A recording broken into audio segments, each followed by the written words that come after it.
শুভ বুদ্ধ পূর্ণিমার অনেক অনেক শুভেচ্ছা তোমাদের সকলকে।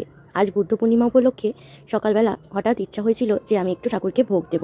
ঘুম থেকে আজ একটু সকাল সকাল উঠে স্নান টান সেরে পায়ে একটু আলতা পরে ঠাকুরের ভোগ রান্না করতে চলে এসেছিলাম রান্নাঘরে। প্রথমেই 5 রকমের ভাজা, একটু হলুদ আর সন্দক নুন দিয়ে ভালো করে মাখামাখি করে প্রথমে আলু ভাজা ভেজে নিলাম। তারপর একটু কুমড়ো কেটে রেখেছিলাম, সেই কুমড়োটা ভাজতে ভাজতে তার পাশাপাশি আমি এদিকে পাশের ওভেনে সোনামুগের ডালটা বসিয়ে দিয়েছিলাম। আর ডালটা সিদ্ধ হতে হতে বাদবাকি ভাজাগুলো কমপ্লিট করে নেব। কুমড়ো ভাজা কমপ্লিট হয়ে গেল, এবার দিয়ে দিলাম বেগুন ভাজা। একদম ছোট একটা বেগুন ছিল, সেটাকে কাটাকুটি করে ভালো করে বেছে বুঝে তারপর নুন হলুদ মাখিয়ে প্রতিটা ভাজা কমপ্লিট করে ফেললাম। এবার ডালটাকে সাঁতলে নেব বলে ওর মধ্যেই একটু সামান্য তেল দিয়ে গোটা জিরে আর শুকনো লঙ্কা ফোড়ন দিয়ে সিদ্ধ করা ডালটা দিয়ে একটু সামান্য হলুদ গুঁড়ো আর একটু সামান্য নুন দিয়ে ভালো করে মিশিয়ে সামান্য অল্প করে একটু চিনি দিয়ে তারপর ডালটা ফুটে এলে ডালটাকে নামিয়ে নেব।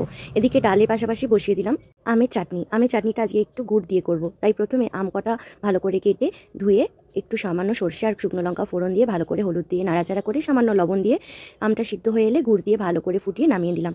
তারপর বসিয়ে দিলাম আলু পটলের তরকারি। এদিকে পটলটা ভেজে তুলে রাখলাম আর জিরে আর শুকনো লঙ্কা ফোড়ন দিয়ে আলুটাকে ভালো করে নুন হলুদ দিয়ে ভাজা করে নেওয়ার পর একটু আদা বাটা, টমেটো আর একটু হলুদ দিয়ে ভালো করে মশলাটার সাথে আলুটা মিশিয়ে একটু সামান্য গরম জল দিয়ে লবণ দিয়ে বসিয়ে দিলাম আলুটা সিদ্ধ হওয়ার জন্য। আর তার পাশাপাশি আমি বসিয়ে দিয়েছিলাম গোবিন্দভোগ চালের ভাতটা। পুরো ভোগ রান্না কমপ্লিট করে ফেলেছি আর ঠাকুরকে এবার আস্তে আস্তে ভোগ নিবেদন করব। আজকের এই ভোগের রান্না আপনাদের সকলে কেমন লাগলো অবশ্যই একটা করে কমেন্টস করে জানাবেন। আর নতুন হলে পেজটাকে ফলো করে আমার পাশে থাকবেন। পরবর্তী ভিডিওতে দেখা হচ্ছে, সবাই ভালো থাকবেন।